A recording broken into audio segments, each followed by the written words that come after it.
Class 9th maths वाले बच्चों, chapter linear equations with two variables we were studying, and today is date 7th of June 2021, lecture 4 of this chapter। और हमने पहले भी discussion किया था कि लीनियर इक्वेशंस आपने 7th में भी पढ़ा है, 8th में भी पढ़ा है, और 7th और 8th और शायद 6th में भी पढ़ा है। लीनियर इक्वेशंस चैप्टर का एक अभिन्न, एक बहुत ही इंपॉर्टेंट पोर्शन जो होता है वो होता है वर्ड प्रॉब्लम्स। बट जो लोग वीडियोस फॉलो कर रहे हैं उनको मैंने बार बार बताया है कि क्लास 9th में जो चैप्टर आप लोग पढ़ रहे हैं लीनियर इक्वेशंस इन टू वेरिएबल्स, ये वर्ड प्रॉब्लम्स वाला चैप्टर नहीं है। ये लीनियर इक्वेशन इन टू वेरिएबल्स क्या है, क्यों है, कब है, और उसको ग्राफ पर रिप्रेजेंट करना ही हमारा मोटिव है। तो आज के क्लास में हम लोग कुछ वर्ड प्रॉब्लम्स करेंगे। बट 7th 8th 6th में आपने पढ़ा था लीनियर इक्वेशन का फेमस वर्ड प्रॉब्लम्स, एज वाला question, numerator denominator question, and there are many types of questions in linear equations. तो वो सब नहीं है, यहाँ पर कुछ क्या बोलते हैं उसको, केस बेस्ड वर्ड प्रॉब्लम्स है। और 9th क्लास में जो चैप्टर है आपका लीनियर इक्वेशन इन टू वेरिएबल्स, उसमें जो 7th 8th में आप लोग वर्ड प्रॉब्लम्स पढ़ कर आए हैं, उस तरह का वर्ड प्रॉब्लम बेस्ड चैप्टर जो है वो नहीं है। समझे बात को, है ना। तो यहाँ पर कुछ ऐसे केस बेस्ड क्वेश्चंस हैं और उस केस को ही बस ग्राफ पर रिप्रेजेंट करना ही हमें सीखना है। नाम का तो आज का क्लास है वर्ड प्रॉब्लम्स का, तो उस तरह का कोई खास वर्ड प्रॉब्लम्स नहीं है। तो उसी में पहला क्वेश्चन हम लोग देख रहे हैं। ये जो लोग साइंस में मेरे साथ जुड़े हुए हैं, जो लोग मेरे क्लास में रेगुलर है, हमने केमिस्ट्री का जो पहला चैप्टर पढ़ा था मैटर्स इन आवर सराउंडिंग्स, वहां पर टेम्परेचर का 2 यूनिट बताया गया था, फ़ारेनहाइट और सेल्सियस। एनसीईआरटी का टॉप क्वेश्चन है इस चैप्टर का, और दोनों के बीच में ये रिलेशन है फ़ारेनहाइट बराबर 9/5 सेल्सियस प्लस 32। ये हमने साइंस के क्लास में भी पढ़ा है। और मैथ्स में अभी फिलहाल क्वेश्चन है कि इसको ही एक इक्वेशन मान लो, इसमें सेल्सियस को एक्स एक्सिस के अलोंग मानना है और फ़ारेनहाइट को वाई एक्सिस के अलाइन, और इसका एक ग्राफ बनाना है। तो अंतर समझ रहे होगे, जो वर्ड प्रॉब्लम्स आप लोग 7th 8th में पढ़े हैं और 9th में इस चैप्टर में जो वर्ड प्रॉब्लम्स है वो उस तरह का एज वाला, न्यूमरेटर डिनोमिनेटर, मनी प्रॉब्लम्स, उस तरह का क्वेश्चन जो है वो नहीं है। सिर्फ एक केस है, उसको ग्राफ पर रिप्रेजेंट करना है। इस तरह का वर्ड प्रॉब्लम्स 9th में लीनियर इक्वेशन इन टू वेरिएबल चैप्टर में हमें पढ़ना है। तो फ़ारेनहाइट को बोला जा रहा है वाई एक्सिस पर लेने के लिए, तो हमारा इक्वेशन बन जाएगा वाई बराबर 9/5, सेल्सियस को बोला एक्स एक्सिस में लेने, तो ये हमारा इक्वेशन हो गया। चैप्टर का नाम है लीनियर इक्वेशन इन टू वेरिएबल, तो y पे पावर 1 है, x पे पावर 1 है, तो ये लीनियर इक्वेशन हो गया। वेरिएबल का संख्या 2 है, तो ये लीनियर इक्वेशन इन टू वेरिएबल हो गया। और इसी पर हमें ग्राफ प्लॉट करने के लिए बोला गया है, और हमें पहले भी सिखाया गया है कि ग्राफ लेते समय कम से कम 2-3 पॉइंट लेना है। तो 2-3 लेकर के ग्राफ को हम लोग प्लॉट कर देते हैं। कल के क्लास में सिखाया गया था एरिया वेरिया निकालना हो तो 0 वाला जरूर लेते हैं, अदरवाइज भी 0 वाला लेने का ट्राई करते हैं। जैसे x की वैल्यू अगर 0 ले लें तो ये जो है वो 32 हो जा रहा है ना। और अगर x की वैल्यू अगर कुछ भी, x की वैल्यू अगर 10 ले लो तो 5 से 10 2 बार में कट जाएगा,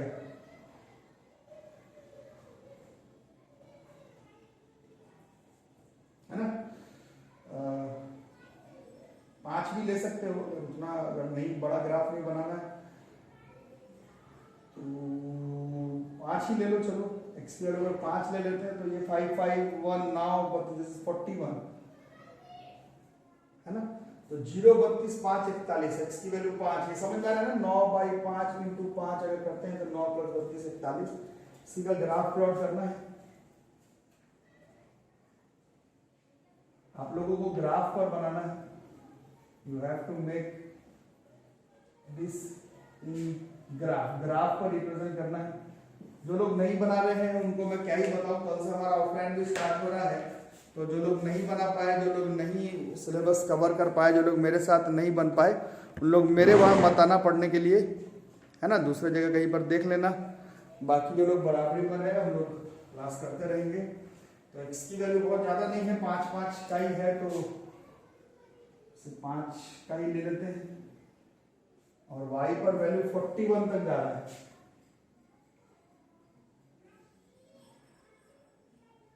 तो 41 तक जाओ तो 10 का ले सकते हो, 10, 20, 30, 40,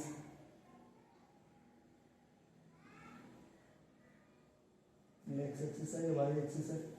तो पॉइंट हमारा क्या है, 0 पर 32, एक्स पर 0, वाई पर 32, ऐसा यहाँ पर आएगा तो ये पॉइंट पर 0, 32, तुम्हारे पास तो 10 डंडा है तो 32 तो तुम खींच ही लोगे, और 5 पे 41 है, 50 भी कर लेते, 5 पे 41 लगभग यहाँ कहीं,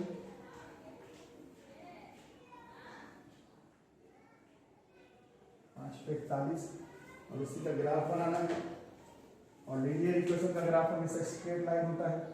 सो this is the graph that will be plotted, this is y is equal to 9/5x plus 32, और ये हमारा ग्राफ हो गया। और इसी ग्राफ में कुछ भी पूछा जा सकता है कि सेल्सियस का ऐसा कौन सा वैल्यू है जहाँ पर फ़ारेनहाइट सेल्सियस बराबर हो जाएगा, सेल्सियस का जो 0, सेल्सियस का जो 10, 20, 30, तो फ़ारेनहाइट कितना आता रहेगा, तो उस तरह का क्वेश्चंस पूछा जा सकता है। बाकी हमारा तो मोटिव इस चैप्टर में ग्राफ बनाने का है, लीनियर इक्वेशंस इन 2 वेरिएबल्स को हम लोग इस तरह से ग्राफ बनाएंगे। और इस ग्राफ को बनाते समय हम लोग एक और चीज को सीखेंगे जो कि अभी तक हमने यूज नहीं किया, लास्ट क्लास में हम लोग सीखेंगे। जब हम लोग ग्राफ बना रहे हैं बॉस, ऐसा जब हम लोग ग्राफ बना रहे हैं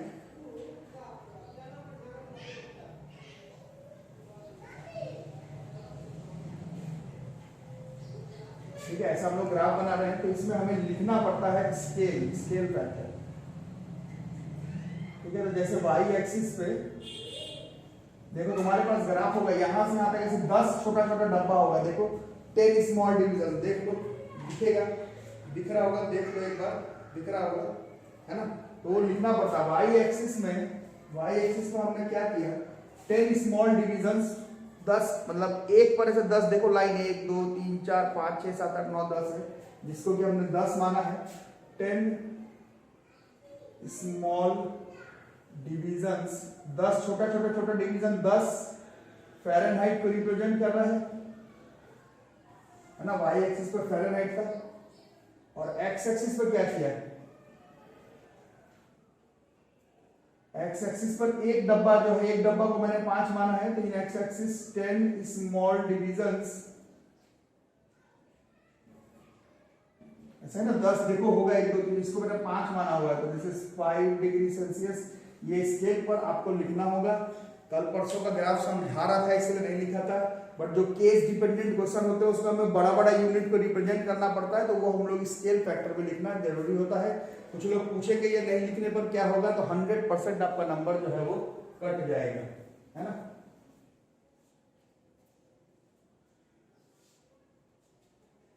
सिंपल कोई भी ग्राफ अपन बना रहे थे तो उसमें जरूरत नहीं पड़ रहा था, बट केस डिपेंडेंट सब में ही जरूरत है, बट मैं समझा नहीं रहा था। केस डिपेंडेंट ग्राफ में हमें दिख रहा है 10 10 10 10 10 लेना है, 100 2000 5000 भी लेना पड़ सकता है, तो वो यहाँ पर स्केल में हमें मेंशन करना पड़ता है। इस तरह से वर्ड प्रॉब्लम्स हमें इस चैप्टर में अप्रोच करना है। कुछ खास वर्ड प्रॉब्लम्स नहीं है, केस डिपेंडेंट है। नेक्स्ट देखो, बहुत ही इंपॉर्टेंट वर्ड प्रॉब्लम है, वेरी इंपॉर्टेंट वर्ड प्रॉब्लम। और फिर से बता रहा हूँ, जब हम लोग 10th में आएंगे लीनियर इक्वेशन इन 2 वेरिएबल में वर्ड प्रॉब्लम जब वहां करेंगे तो वहां हमें 5 क्लास लग जाएगा। कई तरह के वर्ड प्रॉब्लम्स है मेरे वीडियोस में, वो आपको मिल भी जाएंगे। बट ये जो 9th वाला वर्ड प्रॉब्लम का सेक्शन है, इसमें 2-3 ही वर्ड प्रॉब्लम है, और ये सब केस डिपेंडेंट है, बस इसका ग्राफ हमें प्लॉट करने के लिए बोला जा रहा है। तो क्वेश्चन कह रहा है, टैक्सी है जो कि चार्ज करता है, टैक्सी है जो कि चार्ज करता है 20 रुपए पहले किलोमीटर के लिए, पहले किलोमीटर के लिए तो 20 रुपया लगेगा ही, एंड एट द रेट है 12 रुपए पर kilometre for subsequent distance covered. शुरू का किलोमीटर, पहला किलोमीटर के लिए 20 रुपए, उसके बाद सारे किलोमीटर के लिए 12 रुपए 12 रुपए 12 रुपए कर करके देना है। टोटल डिस्टेंस को, taking the distance covered as x kilometre, distance जो कवर किया उसको x लेना है, और टोटल फेयर को y रुपीज लेना है, टोटल फेयर को रुपीज y लेना है ना। हमें क्या करना, write a linear equation in x and y, write a linear equation in x and y, एक लीनियर इक्वेशन लिखना है x एंड y पर, और जब वो हो जाए तो उसके बाद हमें करना है draw the graph between x and y, draw the graph between x and y, और जब ये ग्राफ बन जाए, from your graph find the taxi charges for covering 16 kilometre, find the taxi charges for covering 16 kilometre.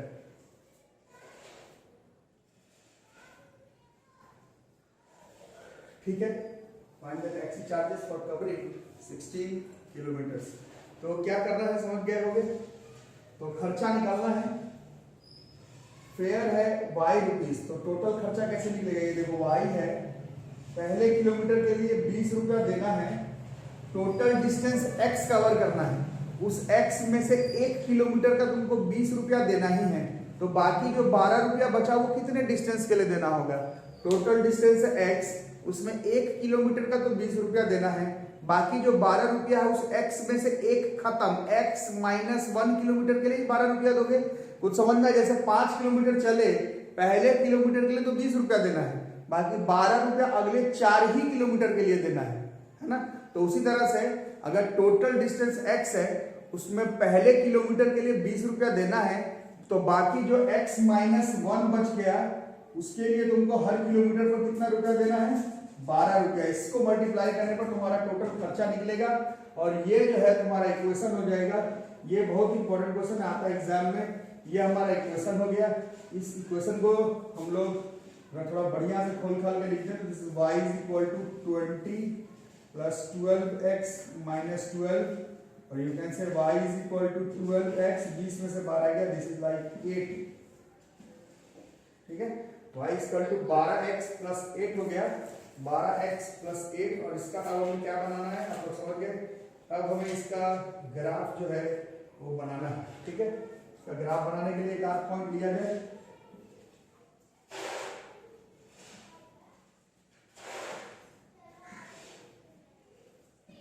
x पर 0, y पर 8, और कुछ भी x पर अगर 1 लिया, दिस इज लाइक 20। ठीक है, तो और अगर 2 लेते तो चलो 1 ही लेते, 2 पर और ले सकते हो, 3 पर 4 पर 2 भी ले लो। चलो तो 2 किलोमीटर अगर चलते, 12 दूनी 24, 12 दूनी 24, और 24 और 8 32 रुपया हो गया। ठीक है, समझ आ रहा है। यहाँ पर बोला इस ग्राफ से बताओ 16 किलोमीटर के लिए कितना होगा। x अगर 16 किलोमीटर चल देते, तो 16 गुना 12 192 प्लस 8 200 रुपए का भाड़ा बन जाता। ठीक है, 16 किलोमीटर चलते तो 200 रुपए का भाड़ा बनता। इसी चीज का आपको ग्राफ बनाना है, समझ आ रहा है। 16 में से 15 किलोमीटर का 12 करके, तो 15 गुना 12 180 हो गया, और पहले किलोमीटर का 20 तो 200 रुपए हो गया। अब इसी चीज का आपको और मेरे को ग्राफ बनाना है। We can plot the graph. आप लोगों को ग्राफ कॉपी पे बनाना है। आपके फ्रेंड्स पूछ रहे थे कि जो ग्राफ बना रहे हैं उसको ट्यूशन कॉपी में फाड़ करके चिपका देना है क्या। 100% अगर ये काम करते हो तो बहुत अच्छा है। फाड़ के अगर कॉपी में रखते हो ट्यूशन कॉपी में तो और अच्छी बात है, नहीं तो अगर ग्राफ अलग रखे हो तो भी चलेगा, क्योंकि ग्राफ 9th में आएगा 2-3 बार, अलग भी रखते हो तो चलेगा। तो एक्स पर देख रहे हो 16 तक जा रहे हैं, तो 4 का ले लेते हैं। 4, 8, 12, 16, और y पर देखो 200 तक जा रहा है, तो क्या करें,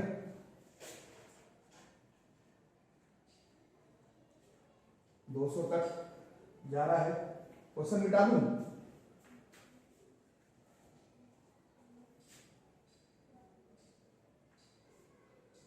ओके 200 तक जा रहा है, तो कितने का ले सकते हैं, 20-20 का ले लो।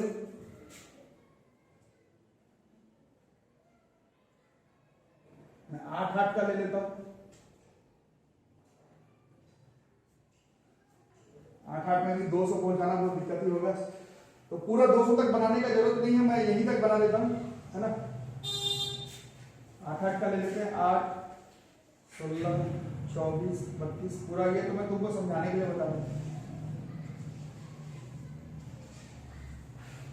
ग्राफ प्लॉट करते हैं। 0-8, x पर 0, y पर 8, 0-8 यहां पर है। 1-20,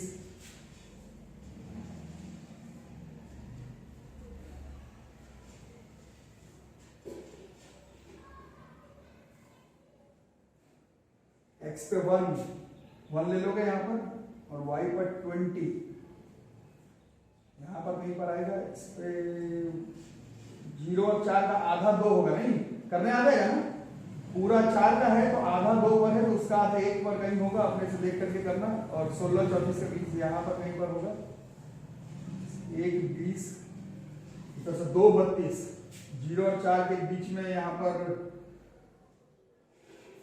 2, और यहाँ पर कहीं 32, 2 32, 16 लेते तो 200 कहीं यहाँ पर आएगा कहीं पर, है ना। इसी चीज का ग्राफ बना लेते हैं। 3 पॉइंट हुआ, स्ट्रेट लाइन से प्लॉट करना है। इसी लाइन पर आगे कहीं पर x पे 16 और y पर 200 आता है, जो कि हम लोगों ने देखा है, उतना बनाने का जरूरत नहीं है, स्ट्रेट लाइन से बनाना। This is y is equal to 12x plus 8, वहां पे स्केल लिखना पड़ेगा। इन y एक्सिस पर क्या किया, 10 स्मॉल डिविजन्स, ये देखो 10 डब्बा होगा, मैंने लिया 10 स्मॉल डिविजन्स, 10 छोटा छोटा डब्बा 8 को रिप्रेजेंट कर रहा है, इज इक्वल टू 8। इस तरफ क्या था, y था ना, और y पर क्या था, हमारा खर्चा था। हाँ,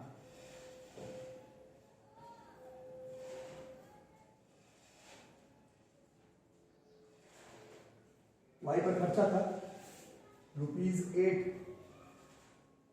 y एक्सिस पर हर 10 डिवीजन पर 8 रुपए खर्चा हो रहा था, है ना। और इन x एक्सिस 10 स्मॉल डिविजन्स,